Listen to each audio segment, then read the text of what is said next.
अगर लैपटॉप चोरी हो जाए तो can I track my laptop? ये कैपेबिलिटी डेवलप हो सकती है। अगर वो वाईफाई नेटवर्क के अंदर आया लैपटॉप तो आप उसको ट्रैक कर सकते हो, जियो लोकेट कर सकते हो। इज इनकॉग्निटिव मोड और प्रिवेसी मोड से आपके सर्च हिस्ट्री में शायद नहीं आएगा, लेकिन गूगल को आपके अकाउंट की बेसिस पे शायद पता है कि आप क्या सर्च कर रहे हो। आजकल ना ये बहुत बढ़िया है कि allow all cookies. The minute you allow all the cookies, तो लोग आपके कंटेंट कंजम्पशन बिहेवियर को ट्रैक कर सकते हैं और आपको टारगेट कर सकते हो। लैपटॉप की बैटरी लाइफ कैसे बढ़ाऊं? अगर आप बैटरी को 3 साल 4 साल यूज कर रहे हो तो आपकी बैटरी डिग्रेड होती है, और जनरली ये जो डिग्रेडेशन होता है ना वो 80% से 100% के चार्जिंग में होता है। तो उस टाइम पर उस पर स्ट्रेस सबसे ज्यादा होता है, हीटिंग सबसे ज्यादा होती है उसके अंदर, और उसमें कैपेसिटी लॉस होता है। तो लैपटॉप सिर्फ 80% तक चार्ज करना चाहिए। यस। टेल मी सबसे डेंजरस डिवाइस अगले 5 सालों में जो पॉसिबल है। आपकी इन्फॉर्मेशन को परमिशन के बिना कोई गलत तरीके से यूज कर काफी डेंजरस हो सकता है आपके लिए। आने वाले 10 सालों में लैपटॉप्स रेलेवेंट भी रहेंगे क्या? आगे चल के स्क्रीन ना रहे, आपके ग्लासेस के अंदर स्क्रीन इंटीग्रेट हो जाए, तो फॉर्म फैक्टर कुछ भी हो, अल्टीमेटली कंप्यूटिंग चलेगा। लैपटॉप अगर थिन करते हो तो do you sacrifice on some features? नहीं, लैपटॉप ड्यूरेबल भी होना चाहिए। इवन जो उसकी बॉडी है अगर वो स्ट्रांग नहीं होगा तो वो थिन लैपटॉप आसानी से टूट सकता है। अभी हम लोग अपने एक्सपर्ट बुक्स की बात कर रहे हैं यहाँ पर, राइट? टूट जाएगा। आवाज आई इसमें से देखते हैं।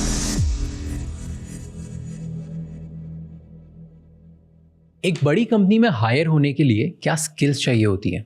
बड़ी कंपनीज इंडिया में ऑपरेट कैसे करती है? और ग्लोबल एमएनसीज इंडिया के अकॉर्डिंग अपने प्रोडक्ट्स कैसे कस्टमाइज करती है? एंड कौन से ऐसे लैपटॉप्स एंड टेक्नोलॉजीज हैं जो आपकी प्रोडक्टिविटी बढ़ा सकते हैं? इन सब सवालों के आंसर्स देंगे हमारे आज के guest Dinesh Sharma, vice president commercial PCs and smartphones Asus India private limited. Apart from career and marketing insights, आज हमने उनसे जाना कि लैपटॉप लेने से पहले कौन से 3 फीचर्स चेक करने चाहिए। 1 साल बाद लैपटॉप स्लो क्यों हो जाता है? क्या चार्जर पे लगाकर लैपटॉप चलाना सेफ है? और एआई के आने से लैपटॉप कैसे चेंज हो रहे हैं? ये एपिसोड एंड तक ज़रूर देखना और मुझे कमेंट्स में बताना कि इस एपिसोड से आपने क्या सीखा।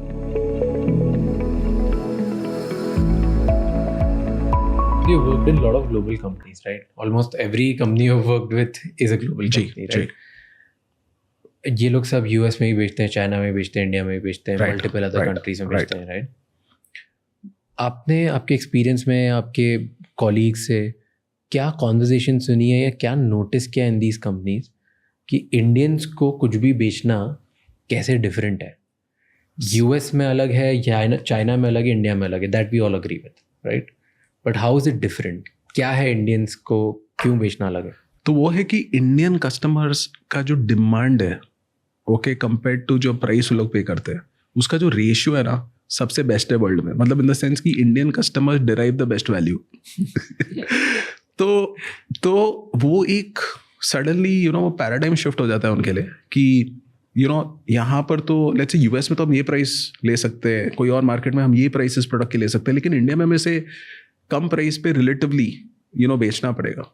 अगर मैं आपको बताता हूँ कि कुछ ब्रांड्स है जो ग्लोबली भले ही अपनी प्राइस मेंटेन कर रहे हैं प्रीमियम सेगमेंट में, लेकिन अगर आप देखोगे उनके ऑफर्स तो इंडिया में वो ज़्यादा ऑफर देते हैं। सेकेंड इंपॉर्टेंट पॉइंट इज कि आप कॉपी पेस्ट नहीं कर सकते हो। आप ये नहीं बोल सकते हो कि राइट, बहुत कम ब्रांड्स ऐसे होंगे जो ऐसे मतलब ईजिली मैनेज कर पाएंगे अगर उनका प्रोडक्ट इंडिया के लिए कुछ एक्सटेंट तक कस्टमाइज नहीं है, बिकॉज यहाँ के ऑपरेटिंग कंडीशंस बहुत अलग है, यहाँ के सर्विस एक्सपेक्टेशंस बहुत अलग है।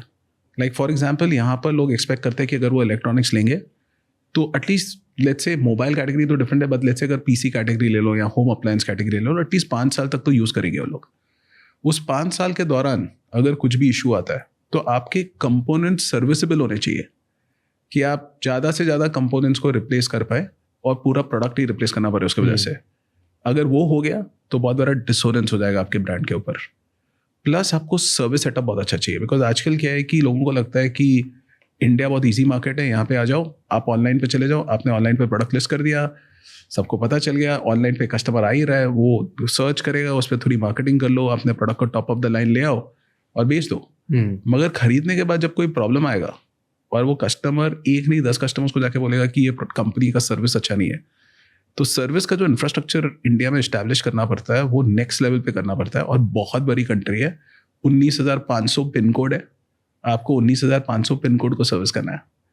तो 19,500 पिन कोड के लिए जब आप सर्विस बनाते हो, जब आप पूरा सेटअप करते हो, इतने सारे सर्विस सेंटर्स, इतना बड़ा इंफ्रास्ट्रक्चर लेकर चलते हो, तभी आप जाके इंडिया को सर्विस कर पाते हो. And when you service these clients or when you even sell it to these Yes. clients, online ज़्यादा important है और offline ज़्यादा important? दोनों. What is a bigger chunk अभी? Online ज़्यादा बिकता है, offline ज़्यादा Offline. बिकता है? Offline ज़्यादा बिकता है. Offline कितना ज़्यादा बड़ा बिकता होगा offline? सी ओवरऑल अगर देखा जाए ना, तो एटलीस्ट अगर मैं पीसी कैटेगरी की बात करूँ, तो पीसी कैटेगरी में ओवरऑल 2 पार्ट्स है, राइट? कंज्यूमर पार्ट और एक कमर्शियल पार्ट, राइट? तो कमर्शियल तो 95% अभी तक ऑफलाइन ही बिक रहा था. बट कंज्यूमर की अगर मैं बात करूँ तो करीबन 35% ऑनलाइन बिकता था. ऑनलाइन बिक रहा है, लाइक 35 to 40% के बीच में वेरी करता है. 60-65% अभी भी offline. ऑफलाइन है, यस. So larger part आज भी इंडिया में offline ही माल बिकता है. Correct. Okay. And metros versus tier 2 versus tier 3? Basically जो स्टेज ऑफ एवोल्यूशन है कस्टमर्स का वो अलग है, और जो मीडिया कंजम्पशन हैबिट्स है, चैनल परचेज हैबिट्स है, वो भी अलग है. बाय द वे ऑनलाइन का पेनिट्रेशन अभी सब जगह है, टियर 2 टियर 3 सिटीज़ में भी है. तो ऐसा नहीं कि टियर 2 टियर 3 सिटीज़ अभी ऑनलाइन नहीं लेती है, बिकॉज ये जो सारी ऑनलाइन कंपनीज है, एक तो ये काफ़ी प्रोडक्ट्स को वैल्यू फॉर मनी देते हैं, प्लस उनका रीच सब जगह पे डिस्ट्रीब्यूशन का. आई थिंक ये प्रॉब्लम अभी से 6-7 साल पहले सॉल्व हो चुका है कि ऑनलाइन टियर 2 टियर 3 तक पहुँचेगा कि नहीं. बट ऑफकोर्स जो मीडिया कंजम्पशन हैबिट्स है, मे बी वो ज़्यादा मेन स्ट्रीम है, अभी भी वहाँ पर ट्रेडिशनल है, तो वहाँ पर आपको न्यूज़पेपर, आउटडोर या टीवी के ऊपर ज़्यादा डिपेंड करना पड़ता है अपने कम्युनिकेशन के लिए. वेरेज मेट्रोज भी ज़्यादा डिजिटल कॉन्शियस हो गए, भी ज़्यादा टाइम लोग फ़ोन देखते हैं as compare to let's say other mediums. Like travel भी करेंगे तो फ़ोन ही देखेंगे, पता भी नहीं चलेगा कि आउटडोर पे क्या लगा हुआ है. तो ऐसे चल रहे हैं. हाँ, ऐसे कोई नहीं चल रहा. करेक्ट, ऐसे कोई नहीं चल रहा. तो phone and digital media becomes very very important, you know, for metros. But tier 2 tier 3 में is TV still working? TV works everywhere. Even today? तो TV is still important, because specially अगर आप मेल्स को target कर रहे हो तो आप न्यूज़, क्रिकेट, इन टाइप के कंटेंट को ज़्यादा देखोगे. आप फीमेल्स को टारगेट कर रहे हो तो जितने सोप्स चलते हैं हमारे यहाँ पे, आप उस पर ज़्यादा फोकस करोगे. जब आप मार्केटिंग प्लान करते हो तो लेट्स से अगर आप तमिलनाडु में प्लान कर रहे हो, तो क्या तमिल में मार्केटिंग कम्युनिकेशन होता है? कर्नाटका में कर रहे हो तो कन्नड़ा में, या केरला में कर रहे हो तो दूसरी language, अगर आप रीजनल जा रहे हो कोई ऐसे कैटेगरी में जहाँ पर आपको मास अडॉप्शन चाहिए, तो यस जी. So for you as Asus, Yes. it's a national wide product. Yes. ये आपके लिए Tamil Nadu is as important as Gujarat, Correct. as West Bengal, as Correct. Delhi, right? Correct. आपके लिए पैन इंडिया Correct. सब important. करेक्ट तो अगर आप दिल्ली में हिंदी में ऐड दिखाते हो, जी. तो do you think same add अब वो तमिलनाडु में दिखा सकते हो? नो. नहीं, अब सेम ऐड दिखा सकते हो आप, लेकिन उसे आपको लैंग्वेज में ट्रांसलेशन या डबिंग करना पड़ेगा. You do that? Yes, we do that. And जो पोस्टर्स होते हैं उनमें भी you have to change the language. Yes, आप चेंज कर दोगे लैंग्वेज. That is important. कभी That is आपने ऐसा important. ट्राई किया है कि सिर्फ इंग्लिश ही और हर जगह इंग्लिश चला के रखिए? अगर बहुत प्रीमियम सेगमेंट है जहाँ पर हमें लगता है कि इंग्लिश कस्टमर जनरली इंग्लिश जानेगा, अगर ये पर्टिकुलर प्रोडक्ट बाय कर रहा है, तो फिर ठीक है. But overall otherwise yes, you have You to have to do adapt. that. You have to adapt. हर जगह. एंड कितनी languages you have to play? See majorly अगर आप देखोगे ना, तो साउथ स्टेट्स में आपको 4 लैंग्वेजेस यूज करनी हाँ. पड़ती है. Then you have a large Hindi belt, okay, जहाँ पर हिंदी चल जाता है, भले अगर लोकल लैंग्वेज यूज हो रहा है, हिंदी या इंग्लिश चल जाता है, right. And then there are some other specific markets like West Bengal अलग हो गया, तो वहाँ पर आपको बंगाली चाहिए. वहाँ चाहिए बंगाली, वहाँ पे भी हिंदी नहीं समझते लोग. यस, नहीं, तो वहाँ पे आपको बंगाली आइडली चाहिए. हिंदी समझते हैं, मैं नहीं कहता हूँ कि हिंदी नहीं समझते होंगे, लेकिन अपील ब्रांड की बढ़ जाती है जब आप लोकलाइज करते हो तो. क्योंकि देर आर सदर्न स्टेट्स जहाँ पे हिंदी नहीं समझते. True. I have been there and I try to speak to lot of local, जी. स्पेशली थोड़े थोड़े अगर आप नीचे विलेजेस में जाओगे, गांव में जाओगे, उन लोग की परचेसिंग कैपेसिटी हाई है, बहुत अच्छे लोग हैं, आपसे बहुत ज़्यादा Right. फ्रेंडली रहेंगे, but they don't know how to communicate correct. until you speak their language और try to find some tutti-frutti English common ground. बिल्कुल सही है. So West Bengal is also important. So let's say 4 southern languages, then so it's like Tamil, Telugu, Malayalam, Yes. Kannada. Yes. ये चार, ये फिर चार, Bengali. and then when you want to actually go into let's say Maharashtra, so you know like let's say Mumbai is very cosmopolitan, right? But apart from Mumbai, when you go to rest of Maharashtra, then you need Marathi. Gujarat में you need Gujarati. You need that. You need that. So You आपने would भी want to- 5 languages तो हमने बात करी. Right. Then Hindi and English 7. Right. And then you say कि मराठी और गुजराती भी are that Right. important. Then you add. So that way, if you really want to, you know, like go to the masses, आपको masses तक जाना है और आपको सबको अपने प्रोडक्ट और अपने प्रोपोजिशन के बारे में बताना है तो आपको उतने लैंग्वेजेस को फैक्टर करना पड़ेगा. अगर आप लेट्स से नए प्रोडक्ट की प्रेस रिलीज भी बनाते हो तो आप प्रेस रिलीज को लाइक मल्टीपल ट्रांसलेशंस के लिए भेजते हो, फिर वो रीजनल मीडिया को जो प्रेस रिलीज जाती है वो उनके लैंग्वेज में जाती है, तो फिर उतने ट्रांसलेशंस बनते हैं एक प्रेस रिलीज के, और उसके बाद वो मीडिया में डिसेमिनेशन होता है उसका. And is Punjabi a big thing as well? I think Hindi चल जाता है वहाँ पे पंजाब में. यस, बट तो 9 लैंग्वेजेस तो आपको मिनिमम कवर करनी होती. दीज आर बिग स्टेट्स, यहाँ पे पॉपुलेशंस काफ़ी ज़्यादा है, परचेसिंग कैपेसिटी भी बहुत ज़्यादा है. And has it ever happened कि बिकॉज आपने लैंग्वेज नहीं टच करी, people have found it bad for you and be like कोई एंटी हो, ये सब नहीं होता? I don't think so people will find it bad, क्योंकि इंग्लिश हमारी लैंग्वेज क्यों नहीं लिखी? इंग्लिश इज समथिंग जो इंडिया में यूनिवर्सली सब जगह पे चलता है. सारा कंटेंट हमारा सारे वेबसाइट्स वगैरह पे भी अगर आप देखोगे तो इंग्लिश में ही है. तो I think English is one common thread across India. Hindi is also like largely there. तो but yeah then you have to adapt. Interesting जी. Okay, then how do you decide and define your marketing? कैसे decide करते हो? Let's say मान लो आपने वाला एक product बना दिया, अब ये मार्केटिंग कौन डिसाइड करता है? द CEO की, ब्रांड मैनेजर की, आप की, कौन करता है ये सब? Good question.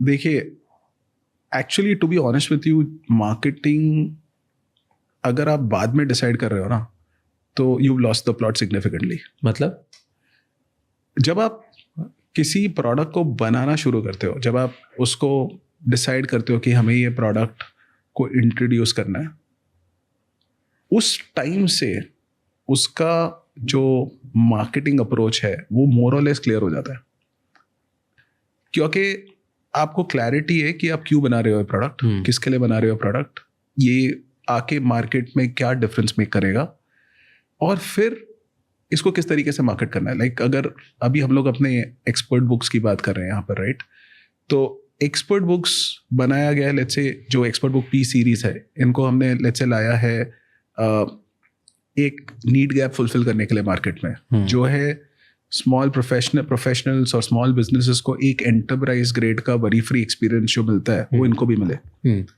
अगर ये तय हो गया तो प्रोडक्ट किस प्रकार से बनेगा, मतलब ये नीड गैप हम फुलफिल कर रहे हैं तो हम उसके प्रोडक्ट के अंदर क्या क्या बिल्ड कर रहे हैं, ये नीड गैप को फुलफिल करने के लिए सर्विस में क्या क्या बिल्ड कर रहे हैं, फ्लिपकार्ट के ऊपर प्लेटफॉर्म पे क्या क्या बिल्ड कर रहे हैं. एक बार हमने ये डिसाइड कर लिया, फिर हमें रियलाइज हुआ नहीं बहुत कुछ है समझाने के लिए कस्टमर्स को. जब हमें पता चला कि बहुत कुछ है समझाने के लिए, तो क्रिटिकल क्वेश्चन आता है, क्या एक न्यूज़पेपर ऐड या लेट्स से क्या एक 5 सेकंड का 30 सेकंड का टीवी कमर्शियल ये कम्युनिकेट कर पाएगा? तो ऑब्वियसली आंसर आता है नहीं कर पाएगा, बिकॉज आपको कस्टमर को एक नया कॉन्सेप्ट समझाना है, उनको समझाना है कि क्यों ये आपके लिए इंपॉर्टेंट है. अभी तक उनको पता ही नहीं है इसके बारे में.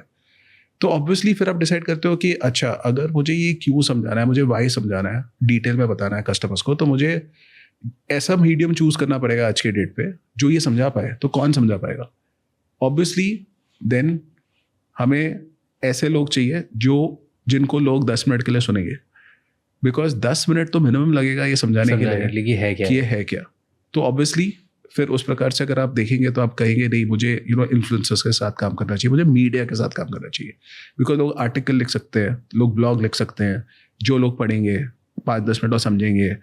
फिर टेक इन्फ्लुएंसर्स या लेट्स से दूसरे जो इन्फ्लुएंसर्स हैं, उन अगर वो ऑथेंटिकेटली रिव्यू करते हैं, ऑथेंटिसिटी बहुत इंपॉर्टेंट है. You are an MNC. या क्या लोगों को अभी भी वो MNC चार्म है कि बाहर का प्रोडक्ट है तो ज़्यादा अच्छा होगा?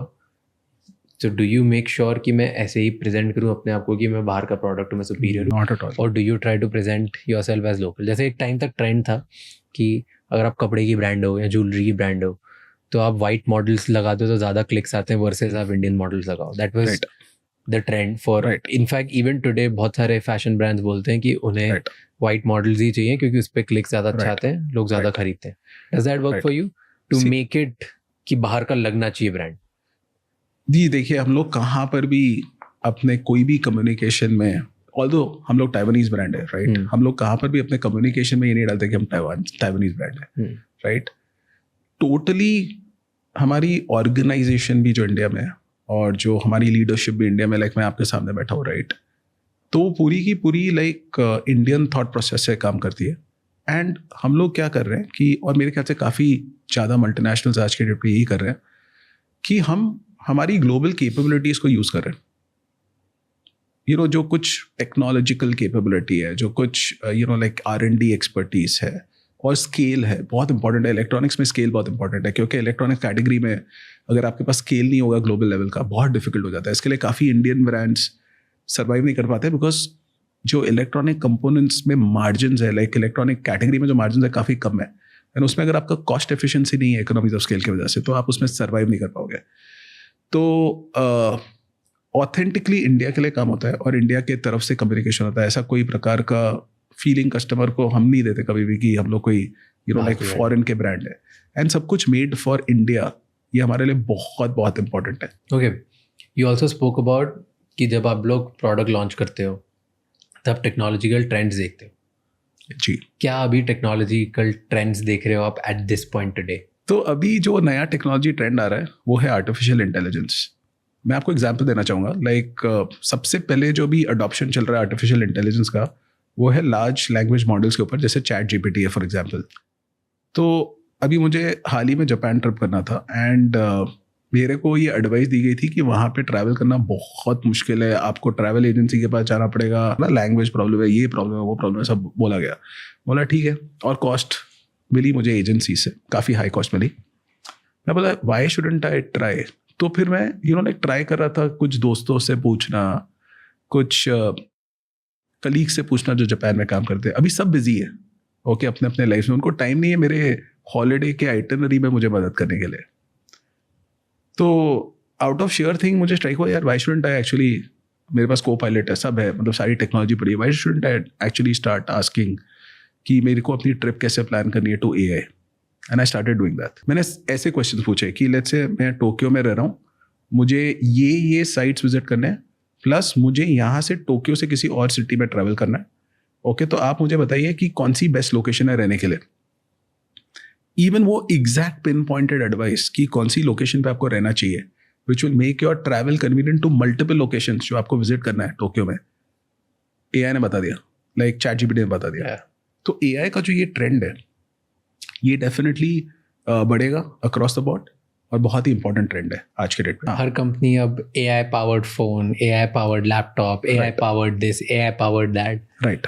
Do you think it's a real wave? सबसे पहले अगर मैं आपसे एक क्वेश्चन पूछना चाहूँगा कि आप आज के डेट पे जब रिसर्च करते हैं तो आप कितना ज़्यादा ये AI टूल्स को यूज़ कर रहे हो कंपेयर टू रेगुलर सर्च? अब तो बहुत करता हूँ। आज ये रेशियो क्या होगा आपका? रेशियो क्या होगा? यही है, अभी 100% यही है। मतलब 90% तो हो ही गया है, 10% होगी कोई और। सोचो इसका, और क्यों कर रहे हो आप? AI क्यों यूज़ कर रहे हो आप? गूगल की search faster and it's much more personalised. Correct. आपको ऐसा लगता है कि आपका एक दोस्त है जिसको आप कोई सवाल पूछ रहे हो और वो आपको आंसर कर रहा है, करेक्ट, और वो बहुत स्मार्ट है, उसको सारी नॉलेज है। जब आप उससे कोई सवाल पूछते हो और फिर सवाल पे सवाल भी पूछते जाते हो, तो वो एक चेन ऑफ थॉट्स में आपको आंसर देता है, मतलब आपका चेन ऑफ थॉट कंटिन्यू कर रहा है, आप लॉजिकली बिल्डअप कर रहे हो अपने सवालों को। तो आज आप खुद देख सकते हो, आपके खुद की केस में आप 90% AI पे स्विच कर चुके हो, एटलीस्ट इंफॉर्मेशन जानने के लिए। True, correct. इसका मतलब AI तो डेफिनेटली यूज केस बहुत पावरफुल है, राइट। तो आगे चल के डेफिनेटली गिवन द फैक्ट कि AI हमें हेल्प कर रहा है, हमारा एक सर्टन टास्क और एक सर्टन मेथड में जो पहले से बहुत बेहतर है, आप उसको अडॉप्ट करोगे, एप्लीकेशन ज़्यादा से ज़्यादा AI अडॉप्ट करेगी। फिर आपको ये चाहिए कि वो एप्लीकेशन जो इन्फॉर्मेशन प्रोसेसिंग करती है, आपको आउटपुट देने के लिए जो आपको AI से चाहिए वो आपके डिवाइस पे ही हो। तो आपके डिवाइसेस को भी AI एनेबल्ड होना पड़ेगा और ज़्यादा से ज़्यादा AI प्रोसेसिंग करनी पड़ेगी, जिसे हम कंप्यूटर्स में न्यूरल प्रोसेसिंग यूनिट के थ्रू करते हैं। What does it mean? Okay, तो पहले क्या होता था कि आप जब प्रोसेसर लेते थे, लाइक लैपटॉप लेते थे कोई भी या कंप्यूटर लेते थे, तो वहाँ पर आपको उस प्रोसेसर के अंदर 2 मोस्ट इंपॉर्टेंट कंपोनेंट्स होते थे। एक है सेंट्रल प्रोसेसिंग यूनिट, जो बेसिकली जो मेथड यूज़ करता है कंप्यूट का, वो है सिक्वेंशियल कंप्यूट, और हर एक प्रोसेसर के अंदर एक इंटीग्रेटेड ग्राफिक प्रोसेसिंग यूनिट भी होता है। ऐसा नहीं होता कि GPU मतलब आप एक NVIDIA का डिस्क्रीट GPU लोगे, तो उस प्रोसेसर के अंदर एक डिफ़ॉल्ट इंटीग्रेटेड GPU होता है जो सारे ग्राफिक प्रोसेसिंग यूनिट की टास्क करता है, लाइक डिस्प्ले, इमेज प्रोसेसिंग वगैरह। अभी एक थर्ड कंपोनेंट भी आ रहा है प्रोसेसर्स में आगे चल के, जो है NPU, जो है न्यूरल प्रोसेसिंग यूनिट। ये जो न्यूरल प्रोसेसिंग यूनिट है, ये जो AI का कंप्यूट मेथोडोलॉजी है, जिसे कहते हैं हम मैट्रिक्स कंप्यूटेशन, ओके, ये मैट्रिक्स कंप्यूटेशन यूज़ करता है। और ये मैट्रिक्स कंप्यूट यूज़ कर ये बेसिकली AI को प्रोसेस करता है, जैसे कि AI फास्टर प्रोसेस हो और कम पावर कंज्यूम करे। बिकॉज जिस वे में AI काम करती है वो थोड़ी डिफरेंट है compare to regular sequential compute. Simple है, मतलब अगर आप आज के डेट पे अगर मैं आपसे कुछ सवाल पूछूंगा तो आप अपने दिमाग में अलजेब्रिक इक्वेशन नहीं रन करोगे, करेक्ट? आप अपने पास्ट एक्सपीरियंसेस के बेसिस पर और आपके दिमाग में जो कोरिलेशन है मल्टीपल चीज़ों का, आप एक अप्रॉक्सीमेट लाइक अपने ओपिनियन पे आ जाओगे, करेक्ट? तो आपका इंटेलिजेंस उस तरीके से काम कर रहा है। आर्टिफिशियल इंटेलिजेंस आपके इंटेलिजेंस को कॉपी कर रहा है। कुछ सालों में AI हमसे फास्टर कैलकुलेशन, कंप्यूट या बहुत सारे जो टास्क है जहाँ पर हमें एक लॉजिकल फ्रेमवर्क लगाना पड़ता है, ओके, एक पर्टिकुलर सोल्यूशन पे आने के लिए या पॉसिबिलिटीज़ देखने के लिए, वो सारे एरियाज में तो AI डेफिनेटली हमसे बहुत फास्टर और आगे चला जाएगा। लाइक फॉर एग्जांपल अगर सप्लाई चेन मैनेजमेंट की बात करें आप, या लेट्स से अगर आप लाइक डेटा डालते हैं, आपको उसको एनालाइज करना है मल्टीपल तरीके से, कौन सा तरीका बेस्ट होगा, क्या इंसाइट्स आ रहे हैं उसमें से, क्या पॉसिबल आउटकम्स आ रहे हैं, वो सब तो AI बहुत ही फास्ट, हमसे ज़्यादा फास्ट लाइक कंप्यूट करके आउटकम्स दे पाएगा। See you are in the world of AI technology, आप ये दिन भर पढ़ते रहते हो, देखते रहते हो, काम करते हो उनके बीच में, राइट? टेल मी सबसे डेंजरस फीचर या डिवाइस अगले 5 सालों में जो पॉसिबल है। आपकी इंफॉर्मेशन को आपके परमिशन के बिना कोई गलत तरीके से यूज़ कर ले, काफ़ी डेंजरस हो सकता है आपके लिए। लाइक क्योंकि AI आपकी सारी इंफॉर्मेशन रीड कर सकता है, राइट, डिवाइस के ऊपर, और उसको प्रोसेस कर सकता है। तो सपोज अगर वो आउट ऑफ कंट्रोल चले जाए, आपके बिहाफ पे आंसर करना शुरू कर दे, लेट्स से राज चबारी को किसी ने ईमेल भेजा और उसका रिप्लाई चला गया राज चबारी के बिहाफ पे अपने आप ही, जो आपके लिए, आपके रेपुटेशन के लिए काफ़ी हानिकारक हो सकता है। तो ये like those are the kind of scenarios we should safeguard against. मतलब वो काफ़ी डेंजरस सिनेरियो हो सकता है सबके लिए। बड़ी डिवाइसेस आ जाएंगी। देखिए, डिवाइस का काम है प्रोसेस करना, सॉफ्टवेयर का काम है उसको, उसके प्रोसेस को यूटिलाइज करना। तो अल्टीमेटली जो AI की एप्लीकेशंस है वो क्या करती है, वो ज़्यादा इंपॉर्टेंट है compare to the device. Device तो वही, हार्डवेयर तो वही करेगा जो सॉफ्टवेयर बोलेगा उसे करने के लिए। Do you feel Indian market में आज जो सारे गेमर्स हैं, राइट, उनके पास टेक्नोलॉजी की वजह से गैप है, इसकी वजह से वो ग्लोबल लेवल पे नहीं जीत पाते? नहीं, बिकॉज ये गेम्स ग्लोबल है, ओके, और आज के डेट पे जो सारे प्रोडक्ट्स अवेलेबल है जो आपको वो गेम्स खेलने पे सपोर्ट कर सकती है, हर कैटेगरी की या बात कर ले। तो इंडिया में सारी जो अवेलेबल है phones and laptops and computers, they are at par with global technology. Yes, आपके बजट के ऊपर है। अगर आप लाइक आज के डेट पे अगर वो ले रहा है तो इंडिया में भी वही लैपटॉप या वही फ़ोन अवेलेबल है जो आप लेकर उसको यूज़ कर सकते हो। तो मुझे नहीं लगता है कि यहाँ पर वो एक गैप है। In fact to be honest with you, मेरा जो, अगर आप, क्योंकि अभी आप गेमिंग की बात कर रहे हैं, तो मेरा जो पर्सनल एक्सपीरियंस है गेमर्स के साथ काम करके, मैंने देखा एकदम टॉप क्लास गेमर्स है हमारे पास इंडिया में, जो जिस टाइप का डेडिकेशन डाल रहे हैं लाइक अपने आप को मास्टर बनाने के लिए कि वो ग्लोबल टूर्नामेंट जीत पाए। अमेजिंग अमाउंट ऑफ एफर्ट और डेडिकेशन। मतलब एक प्रकार का जो डेडिकेशन क्रिकेट के लिए जाता है, उस प्रकार का डेडिकेशन वो गेम्स में डालता है आज के डेट पे। एंड देयरफॉर अगर आप देखोगे, इंडियन गेमर्स भी काफ़ी global tournaments at least mobile phone space में, क्योंकि मैं खुद personally mobile phone as a category और ROG फ़ोन वहाँ पर बहुत ही इंपॉर्टेंट है हमारा, तो वहाँ पर तो मैंने क्लियरली देखा है कि लाइक इंडियन जो हमारी गेमिंग टीम्स है वो ग्लोबली टूर्नामेंट जीती है। तो ऐसा नहीं है कि इंडियन टीम्स आज के डेट पे एक्सेल नहीं कर रही है, डेफिनेटली कर रही है। True. I have a lot of gamer friends. Right. Few of them, Anime, Scout, I'm sure Okay. you know. Yes, correct. I know people, Scout, Payal, I know Mortal. Kashvi, right? All of these people, and then Right. उनसे जब भी बात करो, उनकी life में gaming ही सब कुछ है, and I Correct. love this about them. Correct. Like they are just obsessed. Correct. And they know क्या करना है, क्या नहीं करना है. It's amazing, and they always talk about हमको फ्यूचर में ये बिल्ड करना है, और वो बिल्ड जो करना है वो गेमिंग के अराउंड ही होता है. Correct. Anime specifically, he just talks about all of these things. Correct. So it's amazing. Correct. Correct. Do you think किसी और वे में टेक्नोलॉजी में या प्राइस में हमारे पास डिफरेंस है? लाइक चाइना में 25-30 हज़ार रुपये में एक हाई टेक लोग लैपटॉप खरीद लेते हैं, यहाँ पे नहीं होता इतना सस्ते में। वेल अगर मैं देखने को जाऊँ ना, तो इंडिया के अंदर जो, अगर मैं टैक्सेशन सिस्टम की बात करूँ लैपटॉप स्पेस में, तो 18% के टैक्सेस है। तो अगर चाइना के पास 2 छोटे एडवांटेजेस हो सकते हैं इन द सेंस कि अगर उनका फ्रेट कॉस्ट कम हो हमसे, और दूसरा अगर उनका टैक्सेशन कम हो। बट अदरवाइज इंडिया में भी जो रेट्स हैं, जो प्राइसेस है, काफ़ी कॉम्पिटिटिव है। बट हार्डवेयर वो लोग बनाते हैं तो उनके सस्ता है ना सब, मैन्युफैक्चरिंग सब वहीं होती है। मैन्युफैक्चरिंग भले वहीं पे हो, लेकिन डिफरेंस क्या आता है? डिफरेंस अगर आप देखोगे तो अल्टीमेटली ट्रांसपोर्टेशन कॉस्ट का आ सकता है, ओके, और टैक्सेशन का आ सकता है। ड्यूटीज़ का इधर इंडिया में बुला के कर बेचना अदर डिफिकल्ट होता है ना, पैसा होता है महंगा। जो ड्यूटीज़ है इंडिया में, एटलीस्ट जो पीसी एज अ कैटेगरी है, उस पर जो बेसिक कस्टम ड्यूटी है वो 0 है। तो केवल आप जीएसटी पे कर रहे हो 18% की। चाइना से इंपोर्ट करने पे 0 ड्यूटीज़ है जी। बट उन चाइनीज़ फ़ोन्स इंडिया में भी वहाँ से सस्ते में मिल जाते हैं और 50 तरीके के फीचर्स होते हैं। बेसिकली अगर आप देखोगे अभी सारी जो फ़ोन की मेजर कंपनीज है वो सब ग्लोबल है। करेक्ट। ऑफ कोर्स कुछ चाइनीज़ कंपनीज है जो फ़ोन्स में है, काफ़ी बड़ी है और इंडिया में भी ऑपरेट करती है। इनफैक्ट काफ़ी बड़ा मार्केट शेयर है उनका। तो मेरे ख्याल से अगर आप किसी भी फ़ोन कंपनी से बात करोगे, वो लोग कहेंगे कि सबसे one of the most competitive markets in the world. किसी भी इलेक्ट्रॉनिक्स कंपनी से अगर आप बात करोगे तो one of the most competitive electronics market in the world is India. क्यों? यहाँ पर जो प्राइसिंग, जो कस्टमर वैल्यू एक्सपेक्ट करता है, और जिस प्रकार की यहाँ पर कॉम्पिटिशन, बिकॉज वॉल्यूम बड़ा है at the end of the day, इतनी बड़ी पॉपुलेशन है, और आप केवल आज के बारे में नहीं सोच रहे हो, आप लाइक लॉन्ग टर्म के बारे में सोच रहे हो, राइट? अगर आप लॉन्ग टर्म के बारे में सोच रहे हो तो आपको कॉम्पिटिटिव रहना ही पड़ता है। एक सर्टन लाइक आपको अपना बेस बिल्ड करना है फ्यूचर के लिए। तो यहाँ पर जो प्राइसिंग है, अगर आप टैक्सेशन का इम्पैक्ट निकालो तो बहुत ही कॉम्पिटिटिव है। ऐसे नहीं है कि इलेक्ट्रॉनिक्स की प्राइसेस यहाँ पर कॉम्पिटिटिव नहीं है इंडिया में।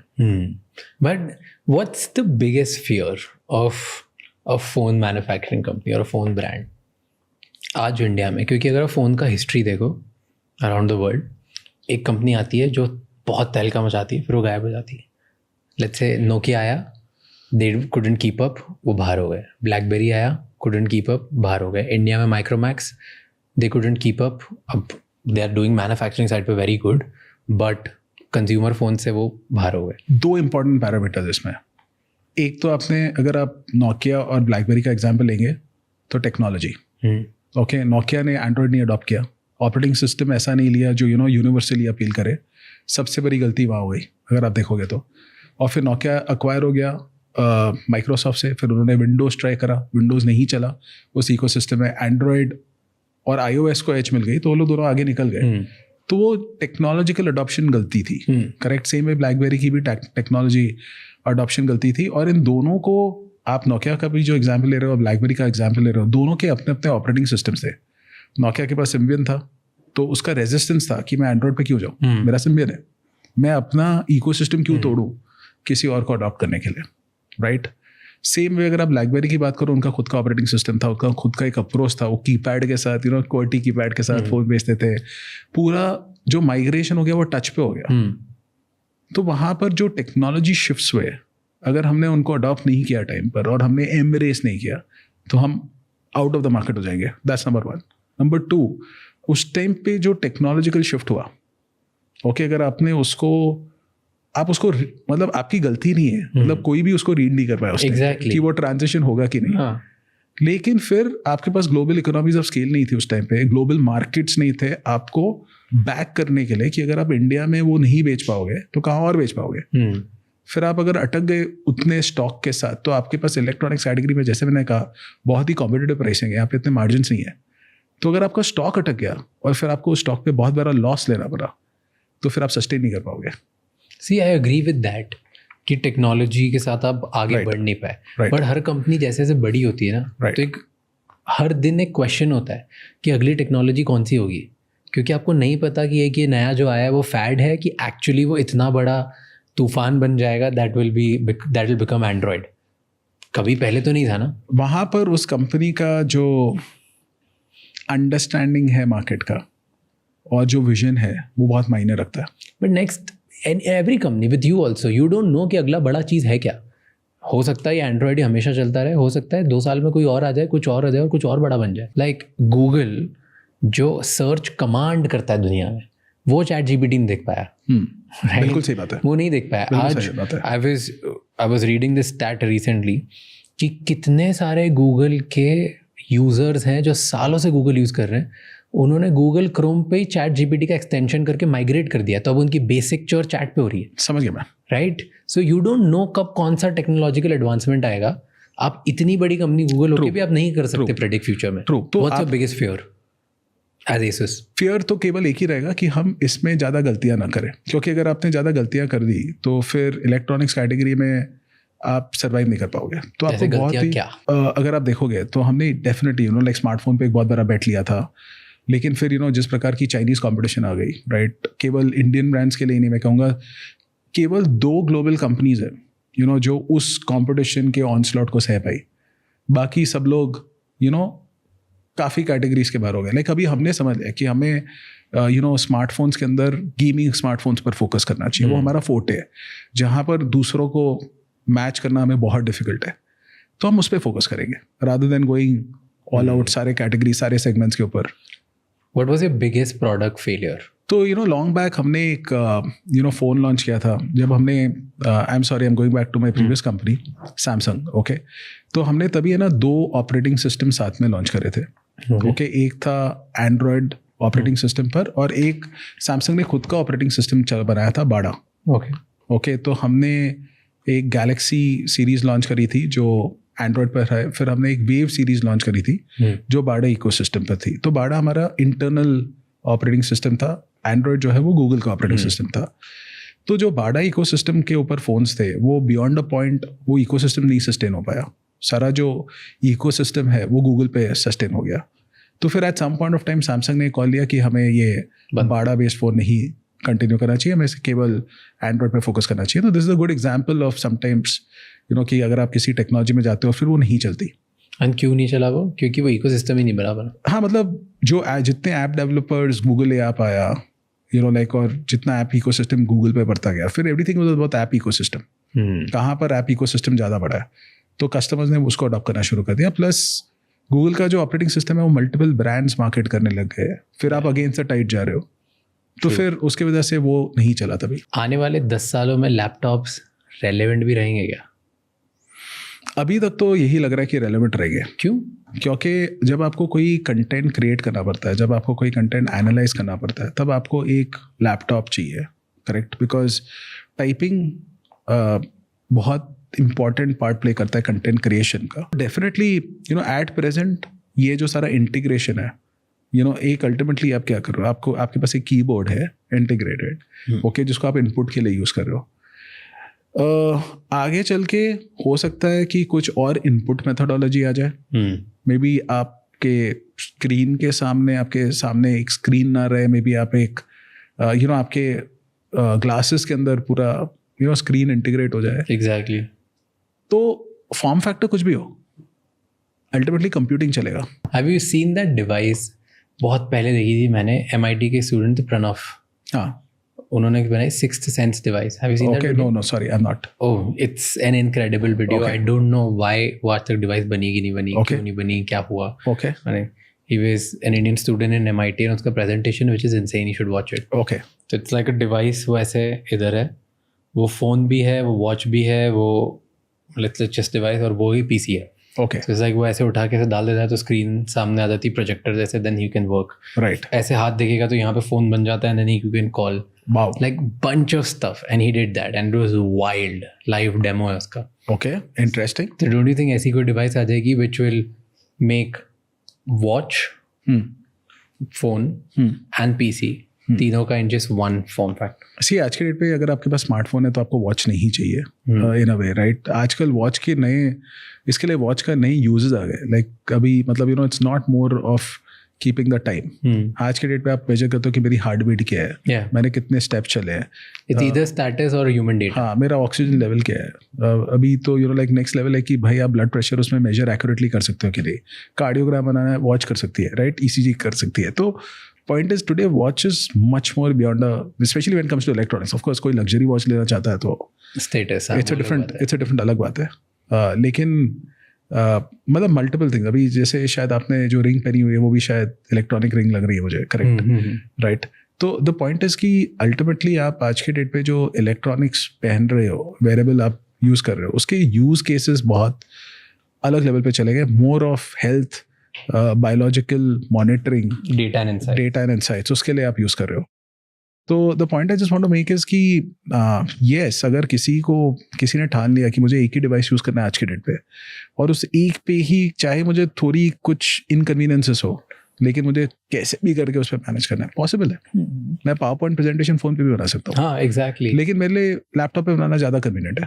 Okay, today do you think कि लैपटॉप ज़रूरी है? अगर आप लाइक जैसे मैंने कहा आपसे कि अगर आप कुछ क्रिएट करना चाहते हो, मतलब अगर आप कुछ लाइक फॉर एग्जांपल अगर आपको कोडिंग करना है तो लैपटॉप ज़रूरी है।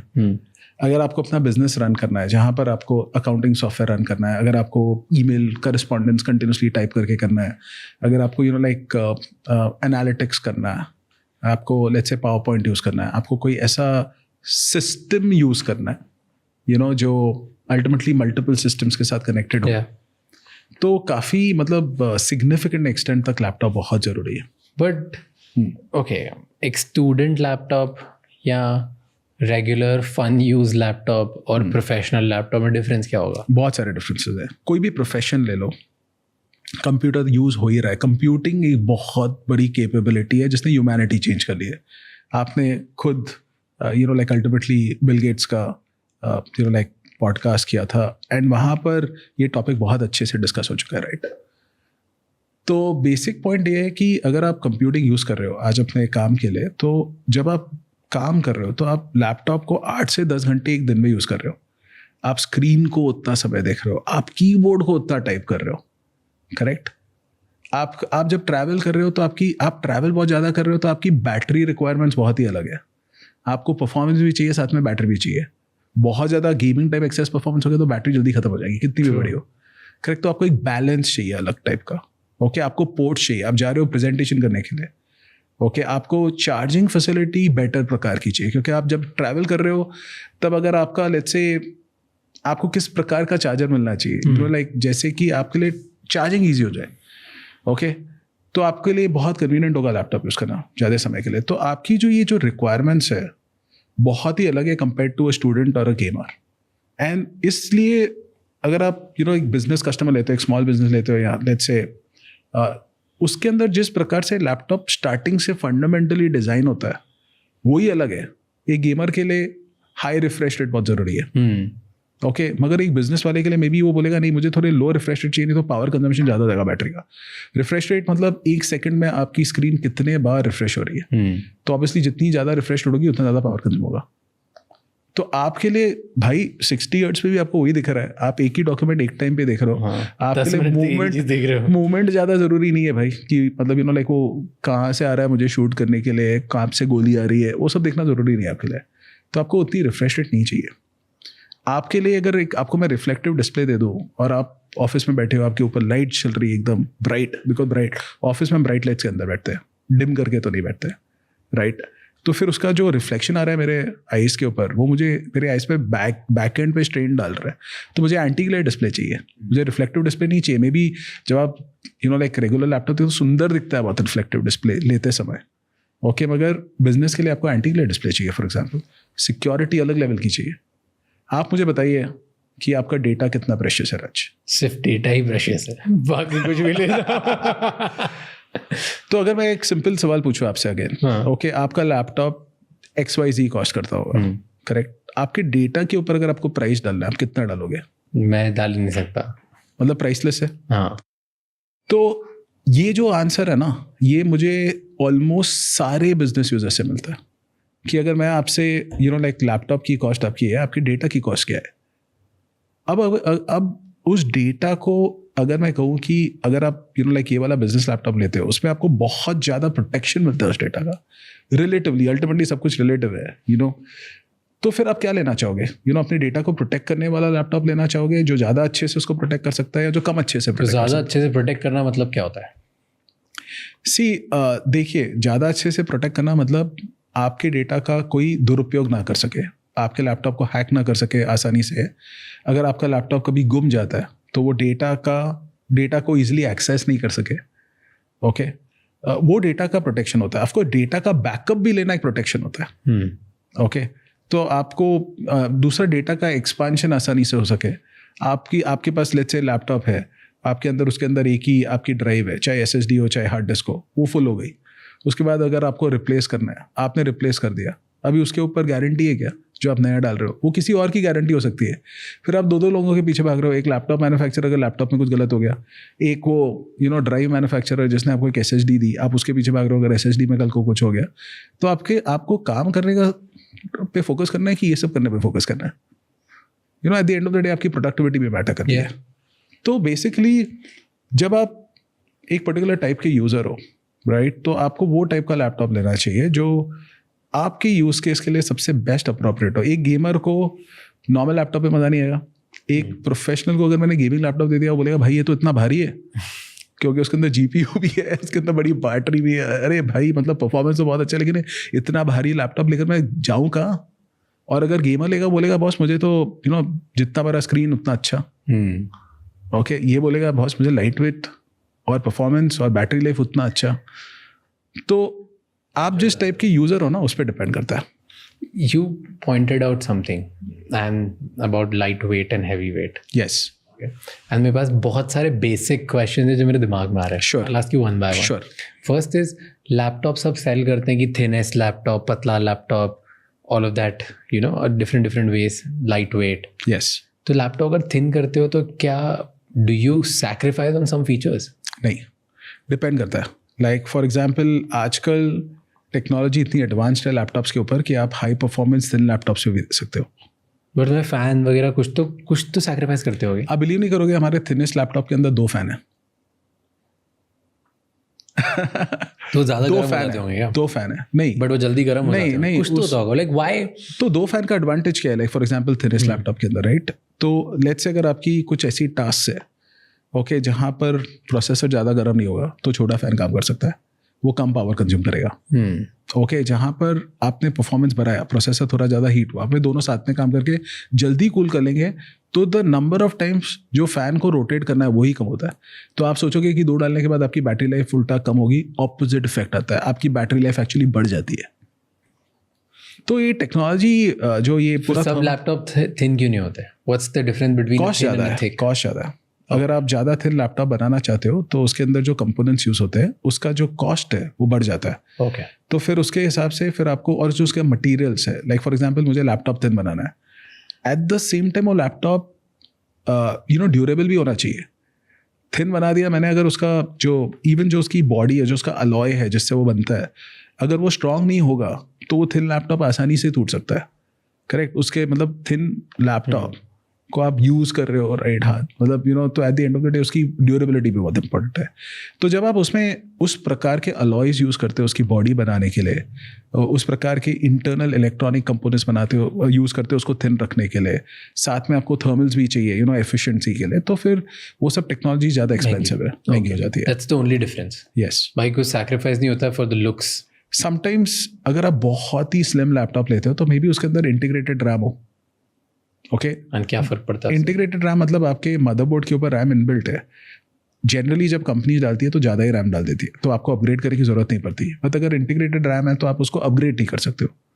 मगर खैर आपके पास रैम उतना होगा कि शायद आपके यूसेज के लिए आपको ज़रूरत नहीं पड़ेगी, आप जो 2-4 साल यूज़ कर रहे हो उस रैम को अपग्रेड करने के लिए। You then also spoke about security and privacy. जी, राइट, कि एक बिजनेस ओनर के लिए बहुत इंपॉर्टेंट है, करेक्ट, या प्रोफेशनल के लिए बहुत इंपॉर्टेंट है।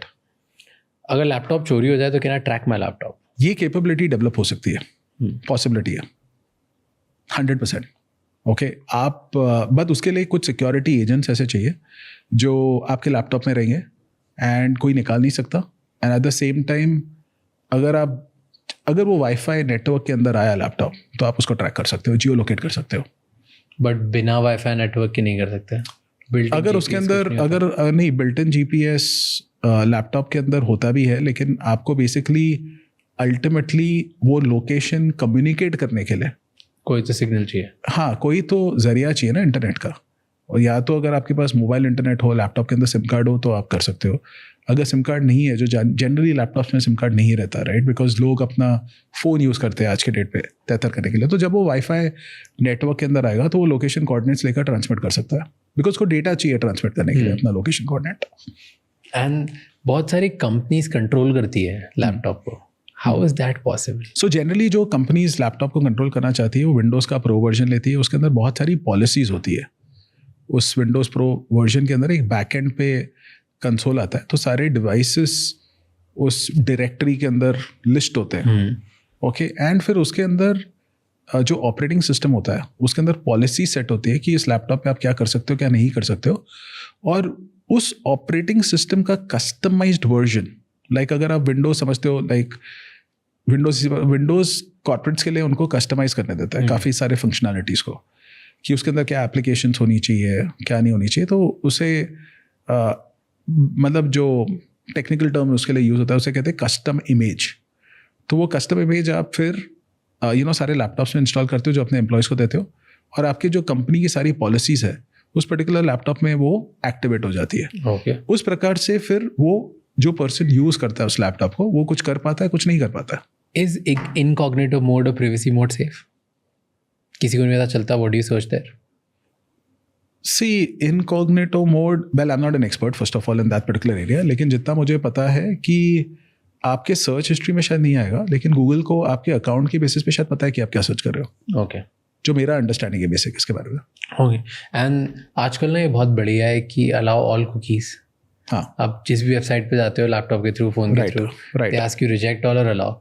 क्या होता है अगर मैं क्लिक करता हूँ अलाउ ऑल कुकीज़? तो the minute you allow all the cookies, आपके बारे में जो इंफॉर्मेशन वो लेना चाहते हैं जो रेलेवेंट होता है, बिकॉज कुकी सब कुछ नहीं अलाउ करता, बट बेसिकली फिर लोग आपके एडवर्टाइजिंग कंजम्पशन बिहेवियर को, कंटेंट कंजम्पशन बिहेवियर को ट्रैक कर सकते हैं और आपको टारगेट कर सकते हैं और एडवर्टाइजिंग के लिए depending upon how they want to do it. So tracking permission दे रहा हूँ. Correct. Now you are laptop expert, तो मैं लैपटॉप के क्वेश्चंस पूछता हूँ जो बेसिक लोगों के हैं. Yes. ठीक है. One is charging.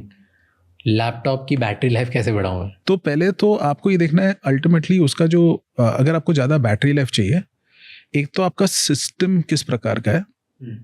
ओके, अगर आपका गेमिंग सिस्टम है, भले आपकी ज़्यादा बैटरी भी होगी क्योंकि वो GPU भी रन कर रहा है, CPU भी रन कर रहा है, थर्मल्स भी रन कर रहा है, दो फैन रन कर रहा है, बड़ा डिस्प्ले रन कर रहा है, रिफ्रेश रेट उसका बहुत ही फास्ट है, तो बैटरी जल्दी खत्म होगी. करेक्ट. अगर आप बिजनेस लैपटॉप यूज़ कर रहे हो, तो अगर आप एक जितना आपको ज़्यादा mAh मिलता है, वॉट आवर्स मिलता है, ओके, बैटरी का, actually what hours typically computers में वॉट आवर्स यूज़ होता है, mAh मोबाइल में यूज़ होता है. तो जितना आपको ज़्यादा वॉट आवर्स मिलता है बैटरी का, उतना ज़्यादा आपकी बैटरी एक चार्ज पर, सेम कॉन्फ़िगरेशन पर, सेम टाइप के यूसेज पर चल सकती है. तो आपको देखना है कि मेरे लैपटॉप का वेट और मेरे लैपटॉप की बैटरी में कैसे बैलेंस करूं. ज़्यादा से ज़्यादा बैटरी मेरे एक्सेप्टेबल लैपटॉप के वेट के नॉर्म में हो तो मेरे लिए बेहतर है. सेकेंड इंपॉर्टेंट एस्पेक्ट आता है कि अगर आप बैटरी को 3 साल 4 साल यूज़ कर रहे हो तो आपकी बैटरी डिग्रेड होती है हर चार्ज रिचार्ज के ऊपर. और जनरली ये जो डिग्रेडेशन होता है ना, वो 80% से 100% के चार्जिंग में होता है. मतलब अगर सपोज आपने जब लैपटॉप लिया, आपकी 50 वॉट आवर की बैटरी थी, 3 साल के यूसेज के बाद वो 80% पे चली जाएगी समझो. तो मतलब वो 50 की हो गई 40. करेक्ट. तो 3 साल के बाद में भी आपके पास 40 वॉट आवर का ही वो परफॉर्म कर रही है. तो लैपटॉप सिर्फ 80% तक चार्ज करना चाहिए. यस. अगर आप टेबल पे बैठे हुए हो और आप अपने लैपटॉप को कंटिन्यूसली, लोग जो करते हैं चार्ज करके लगा देते हैं, उस पर काम करते रहते हैं, तो तभी अगर आपके लैपटॉप में ये कैपेबिलिटी हो, लाइक Asus के लैपटॉप में तो डेफिनेटली है कि आप उसके अंदर बैटरी केयर मोड को अगर ऑन कर दोगे तो वो केवल 80% तक चार्ज करेगा. Okay. And the good part कि जब आप रीस्टार्ट करते हो अपना लैपटॉप, वो पूछता है कि shall I keep it at battery care mode 80% और shall I switch to full power. तो आपको रिमाइंडर भी देता है कि देखो आप 80% तक चार्ज कर रहे हो, अगर आप ट्रैवल करने वाले हो तो आप 100% तक चार्ज कर लो, तो आपको ट्रैवल के टाइम पे ज़्यादा बेटर बैटरी मिलेगी. लेकिन अगर आप कंटिन्यूसली उसको प्लग इन करके रखने वाले हो तो आप बैटरी केयर मोड ऑन कर दो. माई Asus करके एक ऐप आती है, आप उसके अंदर बैटरी केयर मोड ऑन कर लो और आपकी जो बैटरी है फिर वो 80% तक ही चार्ज होगी और उससे आपको जो कैपेसिटी रिटेंशन मिलेगा लॉन्ग टर्म में बेहतर मिलेगा. Is it safe to use laptop while charging? Totally safe है. Okay. And overnight चार्ज करके छोड़ देते हैं लोग? कोई प्रॉब्लम नहीं है. मतलब ऑफ कोर्स लाइक अगर आप 100% तक चार्ज पे रखा है आपने और कंटिन्यूसली आपका चार्जर प्लग्ड इन है, अगर कोई रिसोर्स नहीं यूज़ हो रहा है, आपका बैटरी ऑफ है, लाइक अगर आपका लैपटॉप ऑफ है, तो टिपिकली वो वैसे भी 100% पे चार्ज होने के बाद शायद चार्जिंग रोक लेगा, उसके बाद आपकी बैटरी सेफ है. लेकिन अगर आपका कोई टास्क अंदर ऑन है, वो 100% तक गया, फिर 5% बैटरी कम हो गई, फिर वो रिचार्ज साइकिल में जाएगा. That's bad. तो डिपेंड्स. अगर आप मेरे तरह तो मैं तो कभी लैपटॉप कंप्लीटली स्विच ऑफ नहीं करता, मेरा टास्क ऑन ही रहता है. सेम. तो इन that particular scenario I will avoid doing that. Laptop पे अगर बहुत सारे टास्क और टैब्स ओपन हो तो क्या वो लैपटॉप को स्लो कर देता है? डिपेंड्स आपके लैपटॉप के ऊपर. अगर आपका रैम काफ़ी है, प्रोसेसर अच्छा है, तो स्लो नहीं होता. फिर वही तो मेन है, मतलब at the end of the day हम वही डिलीवर कर रहे हैं. मैं एक टाइम में मेरे से 50 टैब्स खुले होते हैं. Correct. Like at least minimum on the worst day 15 tabs होंगे. तो let us actually go one by one. Let's talk about performance, क्योंकि आप अभी परफॉर्मेंस की बात कर रहे हो. तो जब आप लैपटॉप लेते हो ना, तो 5 बहुत इंपॉर्टेंट चीज़ें जो परफॉर्मेंस को रन करती है. मैं हार्डवेयर पर्सपेक्टिव से बात कर रहा हूँ. सबसे पहले तो उसका प्रोसेसर. और प्रोसेसर के अंदर है ना, आप टिपिकली काफ़ी लोग समझते हैं केवल i3, i5, i7 इस प्रकार से, R3, R5, R7 डिपेंडिंग आप AMD ले रहे हो, इंटेल ले रहे हो. केवल वो नहीं देखना चाहिए, आपको ये भी देखना चाहिए कि वो जनरेशन कौन सा है, लेटेस्ट जनरेशन है कि नहीं. Because overall like over a period of time उसके अंदर जनरेशन होते हैं, लाइक आज 13th वगैरह वगैरह वगैरह. तो आपको जनरेशन भी देखना बहुत इंपॉर्टेंट है. ओके. सेकेंड इंपॉर्टेंट चीज़ है आपका आपका जब प्रोसेसर आप देखते हो तो उसमें CPU GPU दोनों साथ में आ गया. उसके बाद जो नेक्स्ट इंपॉर्टेंट पार्ट है वो है रैंडम एक्सेस मेमोरी. रैम के अंदर भी डिफरेंट टाइप्स ऑफ रैम आते हैं. ओके. तो उसमें जनरेशन्स है, लाइक आज के डेट पे लेटेस्ट है DDR5. उसके अंदर भी फिर कुछ वेरिएंट्स है जैसे DDR5X. तो अल्टीमेटली लाइक जो रैम करता है वो बेसिकली उसकी जो स्पीड होती है वो मैटर करती है. तो उसमें आपको देखना है कि कितने मेगा ट्रांसफर्स पर सेकेंड या कितने हर्ट्ज पर वो रैम ऑपरेट करता है. तो लेट्स से फॉर एग्जांपल अगर DDR5 है तो वो 5200 to 5600 पे काम करेगा. DDR4 है तो वो मे बी लाइक 3500-3600 पे काम करेगा. तो ऑब्वियसली रैम के स्पीड से आपके परफॉर्मेंस पे इम्पैक्ट आता है. थर्ड है आपका स्टोरेज. अल्टीमेटली डेटा वहाँ से रीड होगा, डेटा वहाँ पे राइट होगा. जितना फास्ट स्टोरेज उतना आपका परफॉर्मेंस फास्ट होगा. लास्ट एंड मोस्ट इंपॉर्टेंट है थर्मल्स. अगर आपका थर्मल, जैसे मैंने आपको पहले एग्जांपल दिया, एक लैपटॉप, एक प्रोसेसर एक ह्यूमन बॉडी की तरह है. अगर आप उसको ज़्यादा फास्ट भगाओगे गर्म होगा. और फिर उसके अंदर सेल्फ प्रोटेक्शन मैकेनिज्म है, उसके अंदर एक मैकेनिज्म है जो उसको बचाने के लिए, जो उसको ठंडा करने के लिए बोलता है भाई स्लो जा. तो अगर आपको चाहिए कि आपका परफॉर्मेंस कंटिन्यूसली लाइक अच्छा रहे, तो आपको लैपटॉप के जो थर्मल्स है वो काफ़ी अच्छे होने चाहिए. तो ये आपके लैपटॉप के परफॉर्मेंस पैरामीटर्स को इम्पैक्ट करता है. ऑफकोर्स अगर आप मल्टीटास्क करो और स्पेशली आप कंटेंट क्रिएटर हो, आपका वीडियोस ओपन होगा, आपके वीडियोस आपके लैपटॉप पे होंगे, तो आपको प्रोसेसिंग भी अच्छा चाहिए, GPU भी अच्छा चाहिए और रैम भी अच्छा चाहिए. बिकॉज अल्टीमेटली अगर आप मल्टीपल एप्लीकेशंस खोल रहे हो, अभी डिपेंड करता है. लाइक अगर मैं अपनी एक्सेल फाइल्स खोलूँगा, ज़्यादा से ज़्यादा कितना MB होगा? 200-250 MB. आप वीडियो खोलोगे 2 GB, राइट. तो मेरा लैपटॉप ना मुझे इसी की वजह से बहुत बार बंद करना पड़ता है, because it gets hanged. Asus है? नहीं. समवन लाइक मी जो बिल्कुल ही लैपटॉप को एक्सप्लॉइट करते हैं performance by just opening 5000 tabs. Correct. वो लोग क्या करना चाहिए? Do you think we should reduce our workload? No. मतलब the job, that is not your job. You are a user. आप जो करना चाहते हो, लैपटॉप उस प्रकार का होना चाहिए जो आपको करने दे. तो अगर आप इतने मल्टीटास्किंग और हैवी फाइल्स के यूज़र हो, तो ऑब्वियसली आपके लैपटॉप के अंदर रैम, GPU और CPU ये तीनों बहुत स्ट्रॉन्ग और पावरफुल होने चाहिए. जैसे कि आपको ये जो मल्टीटास्किंग कैपेबिलिटी है उसको करने में कोई दिक्कत नहीं है. एंड ऑब्वियसली थर्मल्स अच्छे होने चाहिए. बिकॉज अगर आप लाइक उसको पुश करो, स्पेशली जब आप अगर सपोज आपका वीडियो एडिटिंग भी चालू है और आप साथ में रिसर्च भी कर रहे हो, तो डेफिनेटली थर्मल्स भी काफ़ी अच्छे चाहिए. तो इसीलिए मैं कह रहा था कि ये जो पैरामीटर्स है ना, ये बहुत इंपॉर्टेंट है कस्टमर को समझना जब वो लैपटॉप ले रहे हैं और उनके लिए क्या सूटेबल है. किसी के लिए 8 GB रैम भी सफिशिएंट हो सकता है अगर वो केवल लाइक एक अपनी सिंपल एप्लीकेशन रन कर रहा है, डे टू डे बेसिस पे बिलिंग सॉफ्टवेयर रन कर रहा है, बिलिंग एप्लीकेशन रन कर रहा है, उसका उतना ही काम है. तो उसके लिए वो काफ़ी होगा. आपके जैसे यूज़र के लिए फॉर एग्जाम्पल मैं कहूँगा कि मिनिमम 32 GB रैम चाहिए. ओके. क्योंकि आप इतनी मल्टीटास्किंग कर रहे हो, इतने हैवी फाइल्स खोल रहे हो. ओके. जैसे कि आपको वो बेनिफिट मिले. एंड ऑफकोर्स इसमें ना हैंगिंग वगैरह में कभी कभी सॉफ्टवेयर का भी रोल होता है. तो अगर आप अपने सारे सॉफ्टवेयर को लेटेस्ट अपडेटेड वर्जन्स में रखोगे तो फिर ये संभावना कम हो जाती है. गूगल सर्च में क्या हैंग हो गया यार? That's understand. Because there are multiple things open, तो गूगल सर्च अटक जाती. जी समझ गया. Which I don't want to, I'll tell you later what I meant.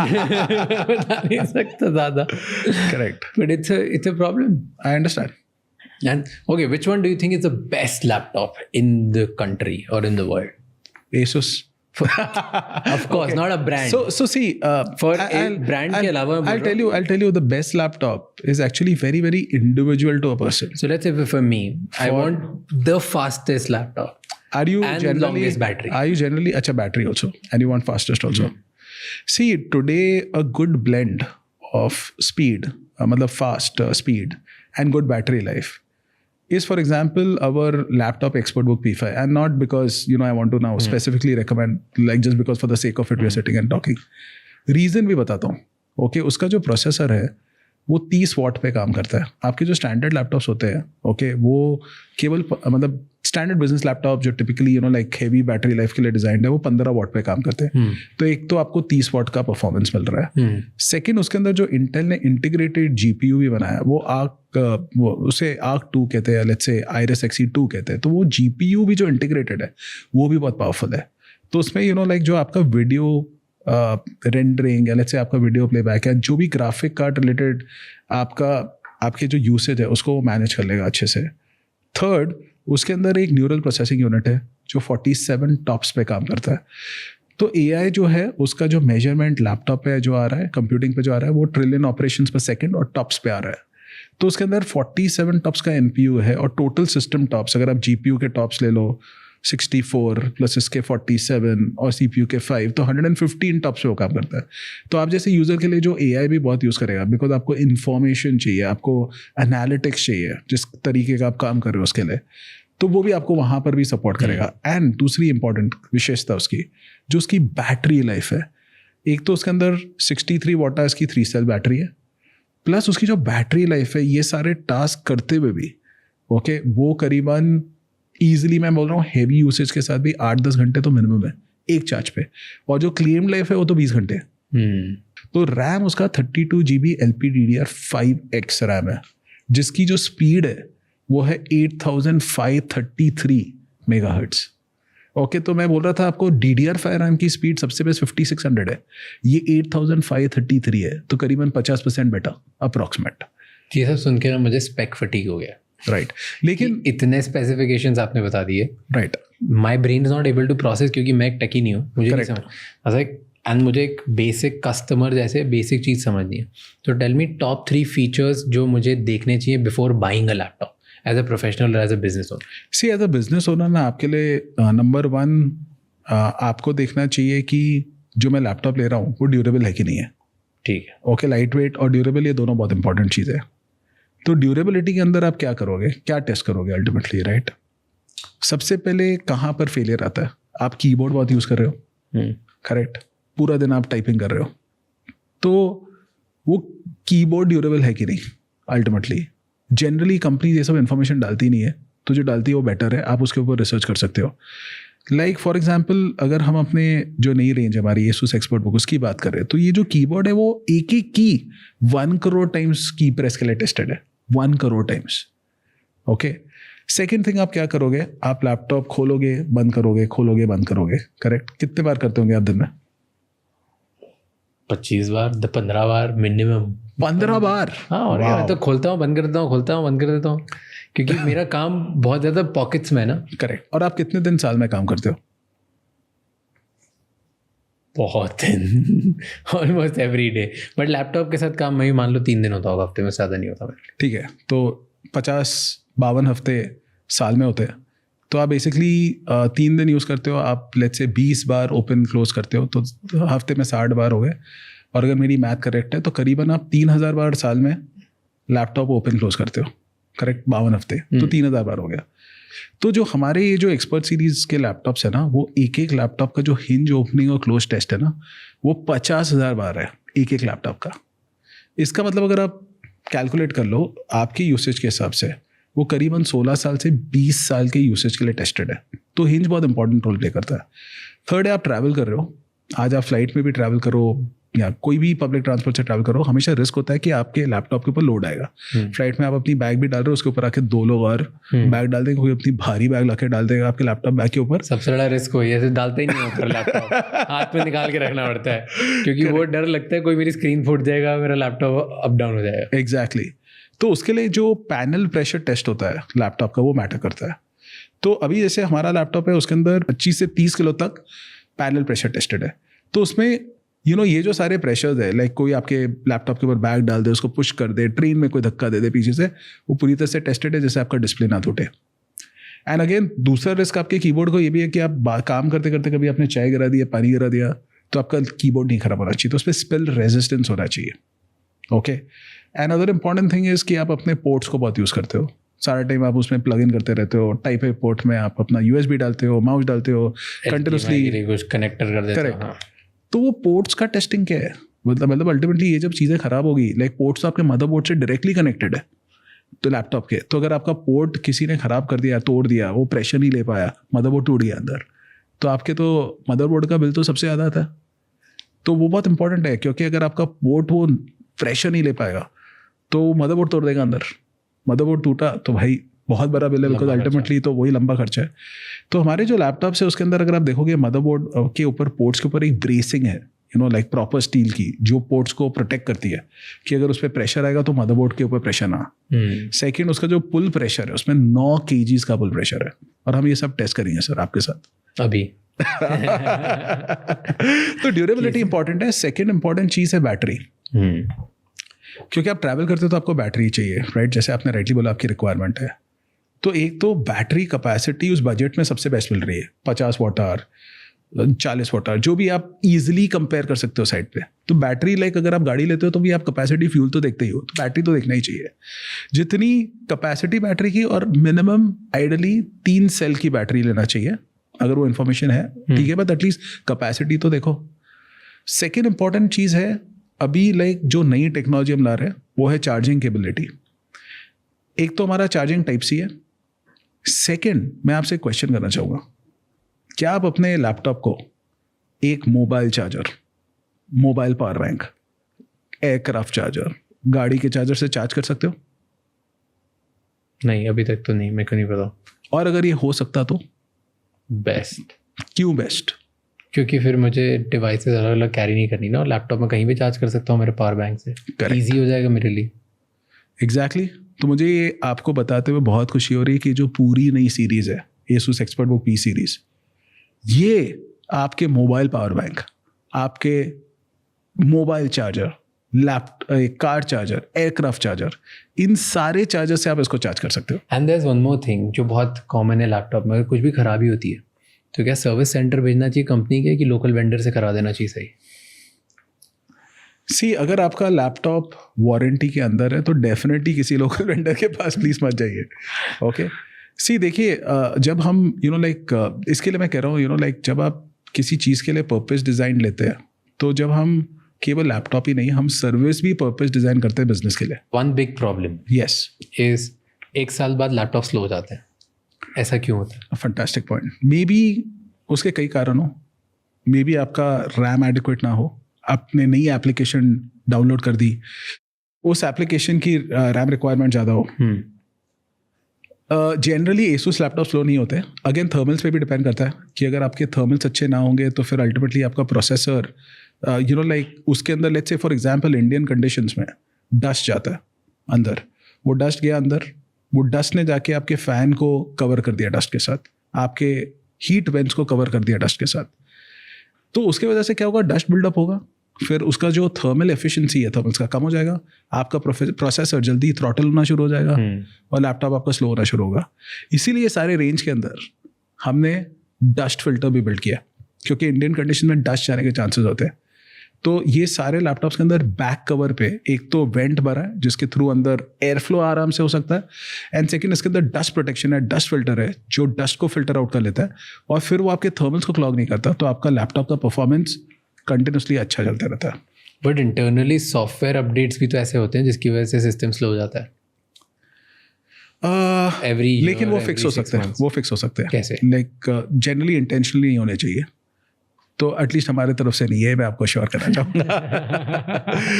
C security updates आते हैं जो बहुत इंपॉर्टेंट है।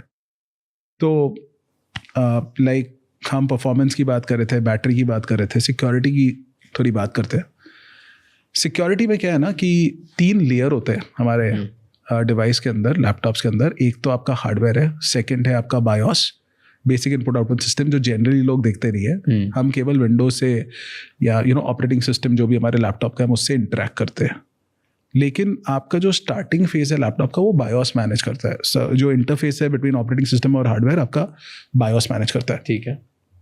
तो जब हमें आपके डेटा को सिक्योर रखना है तब हमें आपके ऑपरेटिंग सिस्टम को प्रोटेक्ट करना है, हमें आपके बायोस को प्रोटेक्ट करना है और हमें आपके हार्डवेयर ऐसे बिल्ड करना है जो आपके ओवरऑल सिस्टम को ज़्यादा protection they.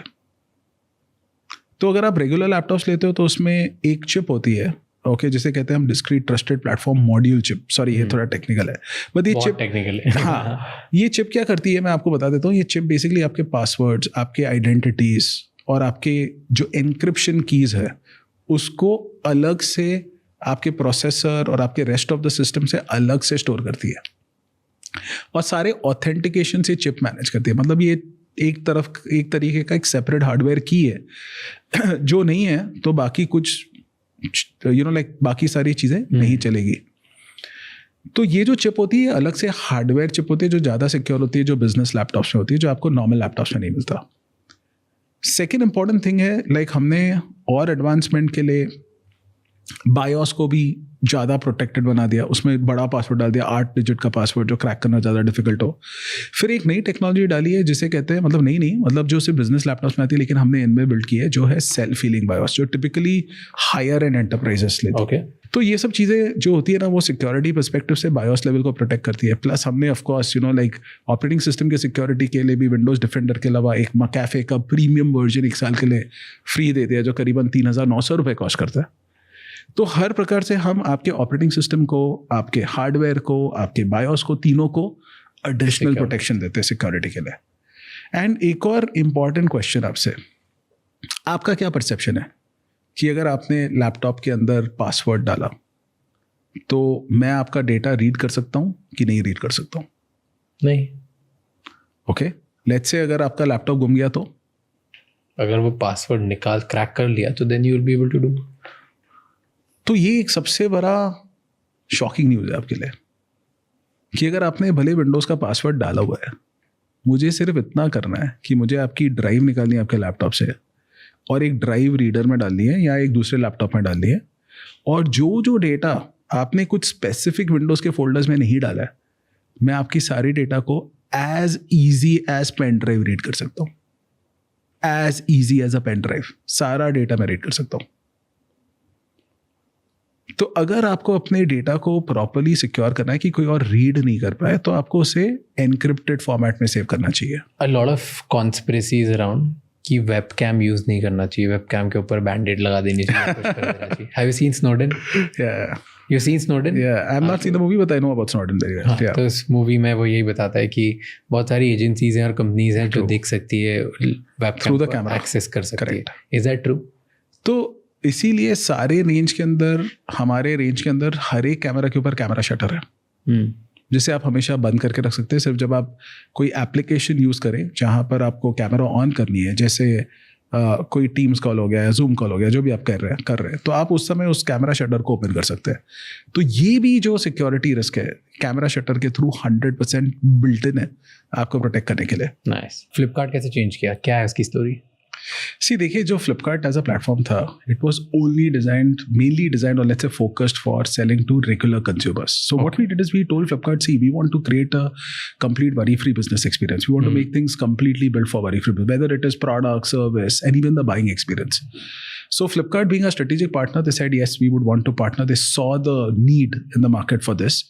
And we made some platform level changes. Now, these are very difficult to do on a very large platform like Flipkart, but Flipkart being committed to this cause, okay, agreed to this. तो उन्होंने क्या क्या किया? सबसे पहले हमने जो हमारे सर्विस पैक्स है वो फ्लिपकार्ट के बाइंग पेज पे इंटीग्रेट कर दिए, और वो भी ASUS के सर्विस पैक्स। तो अगर आप आज के डेट पे कोई लैपटॉप लेने जाते हो तो आपको may be third party service PACS या ऑनलाइन प्लेटफॉर्म से मिलता है, मगर ये जो एक्सपर्ट सीरीज है इसके साथ जब आप लेने जाओगे तो आप उस समय सिलेक्ट कर सकते हो कि मुझे, जैसे अगर आप जैसे यूज़र आप कहते हो कि मुझे सिर्फ 1 साल ज़्यादा वारंटी चाहिए, मेजॉरिटी ऑफ द यूजर्स को मे बी 3 साल तक तो मिनिमम लैपटॉप यूज़ करना है, तो वो 2 साल वारंटी एक्सटेंशन पैक, 2 साल एक्सीडेंटल डैमेज प्रोटेक्शन पैक वो साथ में उसी समय लैपटॉप के साथ ले सकते हैं, और फिर हम उसे एक्टिवेट करेंगे। तो उनके लिए कंप्लीट पीस ऑफ माइंड है वो खरीदने के लिए। सेकेंड इंपॉर्टेंट थिंग है कि ये जो सीरीज़ है इस पे आपको GST बिल मिलता है, आप इसके बैंक ट्रांसफ़र के थ्रू आप पेमेंट कर सकते हो फ्लिपकार्ट के ऊपर। हमने डायरेक्ट कंपनी से rather than your personal account. Plus आप इस 7 यूनिट्स तक 7 यूनिट तक आप डायरेक्टली लैपटॉप का ऑर्डरिंग कर सकते हो। अगर आपको 7 से ज़्यादा यूनिट चाहिए तो आप उधर एक फॉर्म फिलअप कर सकते हो जहाँ पर आप अपने बिजनेस रिक्वायरमेंट के बारे में पूरी डेटा डाल सकते हो, और उसके बाद कोई आपको फ्लिपकार्ट और ईशू से कांटेक्ट करेगा और आपके रिक्वायरमेंट को कस्टम बेसिस पे भी आगे लेके जाएगा। नाइस। तो वो भी हमने कैपेबिलिटी फर्स्ट टाइम फ्लिपकार्ट के साथ इंटीग्रेट करी है। प्लस अगर आपको लैपटॉप के बारे में जानना है जब आप खरीद रहे हो तो आप एक वीडियो कॉल इनिशिएट कर सकते हो, और एक सेल्स कंसल्टेंट आपके सामने लाइव वीडियो कॉल पे आ जाएगा प्रोडक्ट्स के साथ, और आपकी जो क्वेरीज है उसको वो वहीं के वहीं रिजॉल्व कर सकता है। जैसे कि जब आप प्रोडक्ट ले रहे हो तो आपको एक पूरा ऐसे वर्चुअल बाइंग एक्सपीरियंस मिले जैसे कि आप कोई शॉप पे प्रोडक्ट खरीद रहे हो। तो वो भी एक कैपेबिलिटी हमने फ्लिपकार्ट के ऊपर ऐड करी है। प्लस फ्लिपकार्ट की जो मिनट्स डिलीवरी का सिस्टम है जहाँ पर आपको क्विक डिलीवरी मिल सकता है, हमने ये प्रोडक्ट को वहाँ पर भी इंटीग्रेट कर दिया है। तो बहुत ही सोच समझ के हमने एंड टू एंड इंटीग्रेशन बनाया जहाँ पे एज अ बिजनेस यूजर आपको बाइंग का भी जो एक्सपीरियंस हो वो कंप्लीटली वरी फ्री मिले। और ये केवल शुरुआत है, इसके बाद हम और भी इनोवेशंस करते रहेंगे। Okay, there was my last question. Tell me, जो आपने बेस्ट मार्केटिंग कैंपेन देखा हो वर्ल्ड में और जो वर्स्ट मार्केटिंग कैंपेन देखा जो एक कैंपेन मेरे दिमाग में है, फॉर एग्जांपल अगर आपको पता होगा, एंड ये ब्रांड के लिए कुडोस टू दैट ब्रांड, आपको पता है सारेगामा का कारवा करके एक प्रोडक्ट है जो रेडियो है, ओके, जिसके अंदर उन्होंने अपने ईयर्स का जो उनके पास कंटेंट पड़ा था जिसको लोग मोनेटाइज नहीं कर पा रहे थे, उन्होंने उसमें पैकेज कर दिया, उसको रेडियो के फॉर्म में बना दिया, और that became a super hit, right? It's a fantastic example of great marketing and thought process, to kind of make that product successful. So that is one of the best campaigns, I would say. I think unfortunately the worst campaigns don't remain in our mind, so things that have not remained in our mind, those campaigns did not work that well. इसके लिए शायद वो नहीं रहे वहाँ पर. But still कोई campaign which you felt like क्या बोलना चाह रहे हैं ये? बहुत है ऐसे, but let's not I would just not want to get into that for that brand's purpose, but yes, there ऐसे बहुत है. Yes. Perfect. Yes. Thank you so much, sir. Thank you so much for giving me time and explaining me a lot of features. Help me out with all the things that you have said. Let's check. Actually है भी कि नहीं है, durability test कराओ मुझे.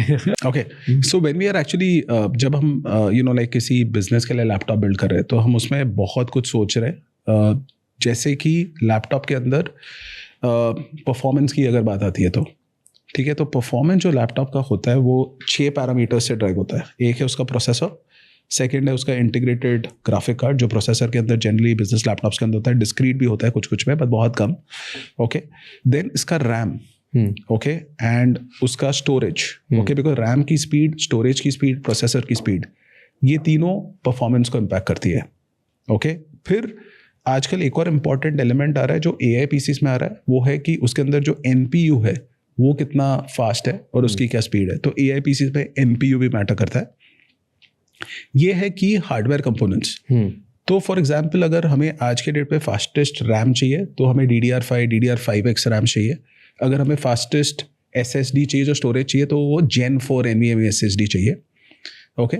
And processors में obviously अगर आप इंटेल या AMD के लेटेस्ट जनरेशन प्रोसेसर लोगे और उसके अंदर आप i3, R3, R5, i5, i7 जैसे से आप ऊपर जाओगे आपको बेहतर फास्टर परफॉर्मेंस मिलेगा। लेकिन ये सब चीज़ें कभी कभी काफ़ी कॉमन लगती है कि सारे लैपटॉप्स के अंदर आती है, लेकिन एक जो इम्पॉर्टेंट एलिमेंट है जो लोग अक्सर देखते ही नहीं है वो है कि इसके अंदर आपने किस प्रकार से थर्मल्स बिल्ड किए, ओके। बिकॉज आपका जो प्रोसेसर होता है ना वो एक लेट्स से ह्यूमन बीइंग की तरह है कि अगर मैं आपको लेट्स से भागने को कहूँ, अगर मैं आपको लेट्स से 6 किलोमीटर पे जॉगिंग करने को कहूँ तो आप मे बी आराम से 5 किलोमीटर 6 किलोमीटर आपके फिटनेस लेवल पे आराम से कवर कर लोगे।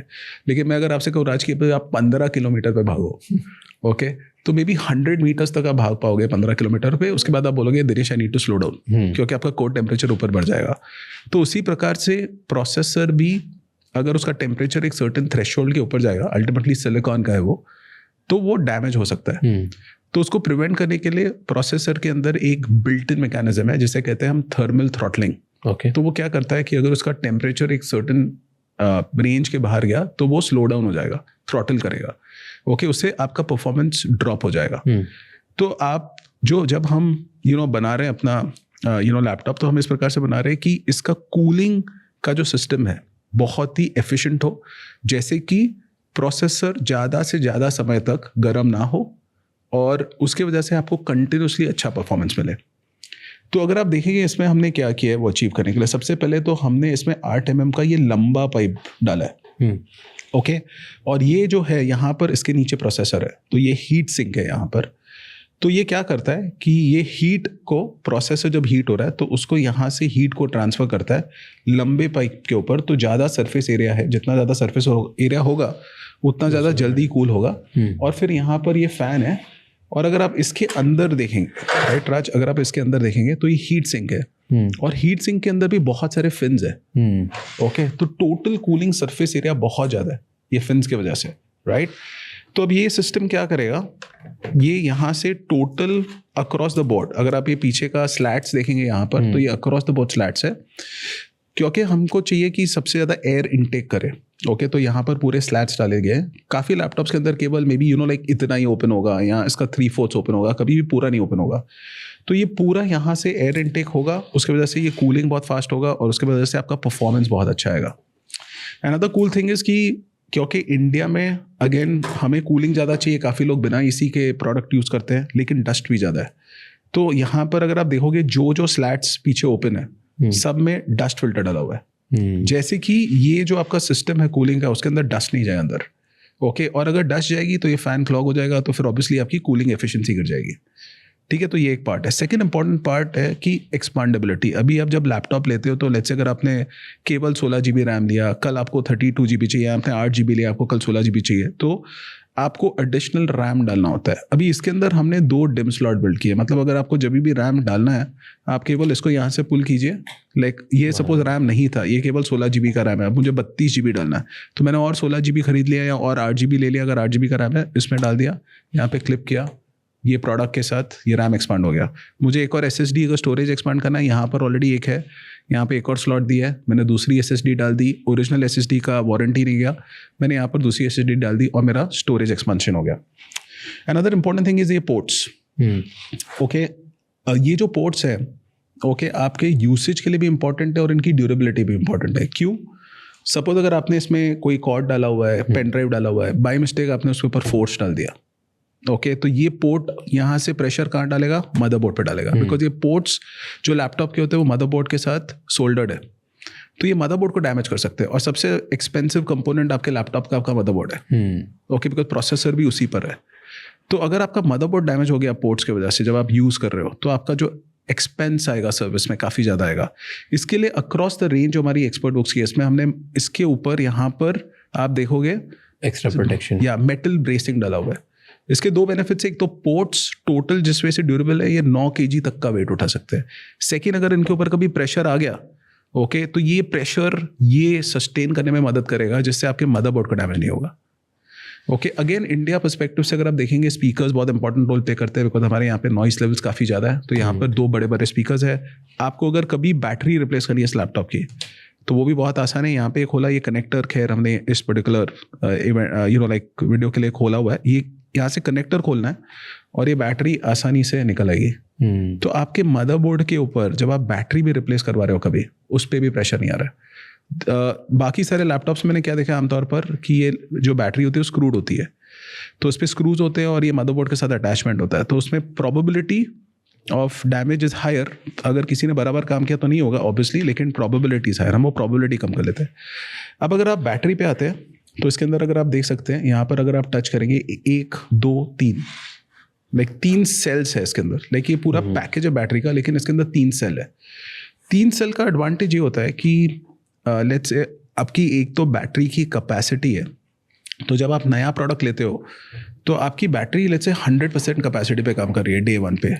लेकिन आपने देखा होगा, चाहे आप मोबाइल फ़ोन यूज़ करो, चाहे आप EV यूज़ करो, या आप लैपटॉप का बैटरी यूज़ करो, over a period of time charge discharge cycle में आपकी बैटरी की जो कैपेसिटी रिटेंशन होती है वो कम होती जाती है। तो लेट्स से आज के डेट पे ये 50 Wh की बैटरी है, 2 साल के बाद ये 50 वॉट आवर पे नहीं रहेगी, 48 पे आ जाएगी, 46 पे आ जाएगी, डिपेंड्स करता है कि आप किस प्रकार से उसको यूज़ कर रहे हो। तो जब हम ज़्यादा सेल्स बिल्ड करते हैं बैटरी के अंदर, तो सबसे ज़्यादा जो कैपेसिटी लॉस होता है बैटरी का, वो 80% से 100% के चार्जिंग में होता है। बिकॉज समझ लीजिए मुंबई लोकल है, आपने ऑलरेडी भर दी है, उसके बाद आप उसको और भर रहे हो सुबह, तो जिस प्रकार का प्रेशर आपको ट्रेन में आता है, उसी प्रकार का प्रेशर बैटरी के ऊपर आ रहा है जब वो 80% से 100% पे जा रही है। तो सबसे ज़्यादा जो कैपेसिटी लॉस होता है, हीट होता है जनरेशन बैटरी के अंदर, वो 80 to 100% चार्जिंग में होता है। तो अगर आप उसके सेल्स डिवाइड कर देते हो, तो आपने उसको डिवाइड कर दिया 3 हिस्सों में। तो इंस्टेड ऑफ 2 सेल्स, वो 80 to 100% भी आपने 3 में डिवाइड कर दिया, तो आपका जो कैपेसिटी लॉस होता है बैटरी का, वो मिनिमाइज हो जाता है। फिर over a period of time, like over a number of years, that जो आप लैपटॉप यूज़ कर रहे हो, तो आपका कैपेसिटी रिटेंशन ज़्यादा होता है। ठीक है, मुझे फुल चार्ज नहीं करना चाहिए लैपटॉप?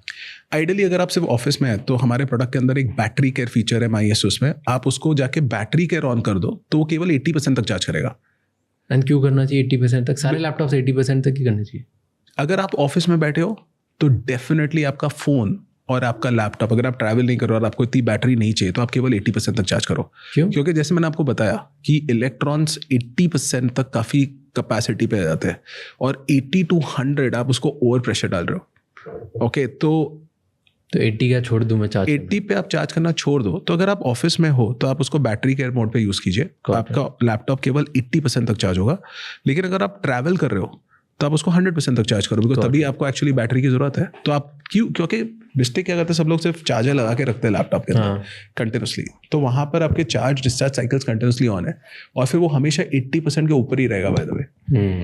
तो इट्स बेटर कि आप 80% तक चार्जिंग रख लो। आपकी बैटरी की जो लाइफ है, जो कैपेसिटी रिटेंशन है, आपको शायद कभी लाइफ टाइम में, मतलब एटलीस्ट 5 साल के यूसेज में बैटरी चेंज नहीं करना पड़ेगा लैपटॉप का, उस प्रकार से यूज़ कर। तो ये इम्पॉर्टेंट लाइक एस्पेक्ट्स है। जब आप लैपटॉप ले रहे हो, तो अगर आप ये सब देख लोगे कि प्रोडक्ट के अंदर है कि नहीं है, तो then you'll get a lot of benefits. तो let's actually like try putting the liquid also on the laptop. Okay, and now you can see I poured quite sufficient amount of liquid. Okay, जैसे spill होगा.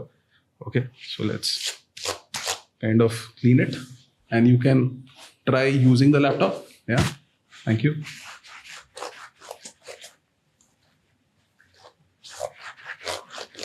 Yeah, Raj.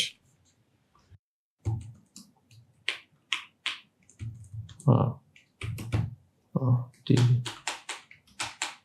सब चल keyboard will function. हाँ, सब चल, Nothing will happen. ये भी चल रहा है, कर्सर भी चल रहा है और कीबोर्ड भी चल रहा है, दोनों Yes, चल रहा है, ट्रैक पैड yes, भी चल रहा है। yes. All right, well, perfect. Thank you so much. ASIC laptop, the one which is made of elastic water, you can hold it like this on your laptops from this edge. Forget the other part. Okay, this edge nahi to. Okay, so that's how you can hold the laptop. Also, it can still withstand the pressure. Of course, there's some flex on this side, but this side too, there is just no flex. Even if I keep it, just no flex at all. Okay. But that's more fragile ना, इस side से पकड़ना बहुत fragile। हाँ, तो ये side से पकड़ना सबसे ज़्यादा difficult है, like for any laptop. So let's say we plug in the RJ45 port here. Okay. Yeah. Now lift the laptop with the weight. First of all, check the weight. Proper 8 kgs. Heavy. Very heavy. हाँ, Very heavy. Lift it with the laptop. Yeah. Yeah. Yeah. So that's the kind of pressure that the board can actually take. So each of the ports on the laptop is designed to take 9 kgs of pressure. Yeah, stand on the laptop. Okay. Raj Shivani standing on the laptop. Now what will happen? Display will go. हाँ, obviously. Start. But कुछ हुआ ही नहीं, कुछ आवाज नहीं आई। Can you keep the display started also? Okay. The display. turn it on. This is the P1. This is now, see, it's working absolutely fine. You stood on the laptop, bro. Now this is all metal. So this was lowest weight capacity. This is 25 kg. This is 28. Next one is even 30. So we made you stand on the one entry level. lowest. Thank you so much ये episode and तक देखने के लिए। अब आपको 3 चीज़ें करनी है। सबसे पहले इस चैनल को सब्सक्राइब कर लो, क्योंकि जितना आप सब्सक्राइब करोगे उतने ही बेहतर और वैल्यूएबल गेस्ट हम ला पाएंगे आपके लिए। नंबर 2, मुझे कमेंट्स में बताओ इस एपिसोड में आपको क्या अच्छा लगा और क्या गंदा लगा, ताकि हम वो मिस्टेक्स रिपीट ना कर पाए। एंड कौन से ऐसे गेस्ट हैं जो आप देखना चाहते हो वापस हमारे पॉडकास्ट पे, ताकि हम उन्हें लेके आएँ और आपको ज़्यादा से ज़्यादा वैल्यू दे पाएँ। एंड नंबर 3, ये एपिसोड किसी एक इंसान के साथ ज़रूर शेयर करना, क्योंकि one conversation can change someone's life. I'll see you next time. Until then, keep figuring out.